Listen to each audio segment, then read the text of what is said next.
માંગરોળ મકર સંક્રાંતિના દિવસે વિવિધ ગૌશાળા દ્વારા ગૌ સેવા અર્થે દાન કરવા અપીલ।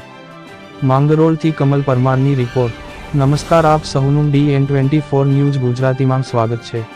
ગૌસેવા અર્થે બીમાર ગાયોને સારવાર, ચારા માટે ગૌદાન લેવા મંડળ લગાડાયા। દાન ધર્મનું તહેવાર એટલે મકર સંક્રાંતિ, જેને ઉત્તરાયણ ગુજરાતમાં ખાસ કરીને લોકો આ દિવસે પતંગ ચગાવી તેમજ લાડુ ચીકી બનાવીને ઉજવણી કરતા હોય છે।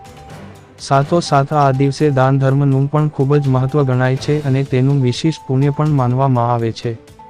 ખાસ કરીને ગૌદાન, પક્ષીઓને ચણદાન કરી દાન પુણ્ય કરવામાં આવતું હોય છે। ત્યારે જૂનાગઢના માંગરોળમાં દર વર્ષની જેમ મકર સંક્રાંતિના એક દિવસે ગોપાલકૃષ્ણ ગૌશાળા, ગૌરક્ષા સેના, પાંજરાપોર સહિત ગૌશાળા દ્વારા ગૌદાન કરવા અપીલ કરાઈ છે, જેમાં અલગ અલગ જગ્યાએ આજના દિવસે બીમાર ગાયોને સારવાર અર્થે તેમજ ચારા માટે ગૌદાન લેવા મંડપની વ્યવસ્થા કરી ગૌદાન લેવાય છે। તેમજ આ દિવસ ગૌ પ્રેમીઓ દ્વારા પણ ઉદાર દિલથી ગૌદાન, પક્ષીઓના ચણદાન સહિત વિવિધ પ્રકારે દાન કરી મહાપર્વ એવા મકર સંક્રાંતિની ઉજવણી કરવામાં આવી હતી।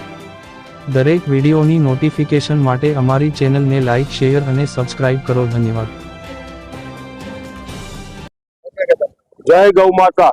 આજે ઉત્તરાયણ એટલે કે મકર સંક્રાંતિના પવિત્ર દિવસે ગૌરક્ષા સેના માંગરોળ એના તમામ કાર્યકર્તા અને સ્વયંસેવકો જે 24 કલાક 365 દિવસ ગૌ માતાની સેવામાં લાગેલા છે, તે વર્ષમાં એક વખત સમાજ પાસે પોતાની જોડી ફેલાવે છે અને 365 દિવસ ગૌ માતાની સેવા કરે, જેમાં અકસ્માતથી ગવાયેલી ગૌ માતા, બીમાર થયેલી ગૌ માતા કે ગૌવંશ આખા તાલુકામાં ક્યાંય પણ હોય તેની સેવા કરવામાં આવે છે।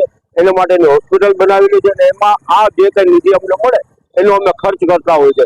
એમાં સમાજનો વિશેષ અમને સહયોગ મળે છે। તમામ લોકો જે મહેનત કરે છે એ પણ પોતપોતાના કામ ધંધાવાળા છે, પરંતુ પોતાના ઉત્સાહ કે ઉત્સવ મેળવવાને બદલે ગૌ માતાની સેવા કરી રહ્યા છે, એ પણ ધન્યવાદને પાત્ર છે। અમે તમામ સમાજનો ખૂબ ખૂબ આભાર માનીએ છીએ। નાત જાત કે પંથ જોયા વગર તમામ સમાજ અમને અત્યારે સહયોગ આપી રહ્યો છે। ખૂબ ખૂબ આભાર। જય ગૌ માતા।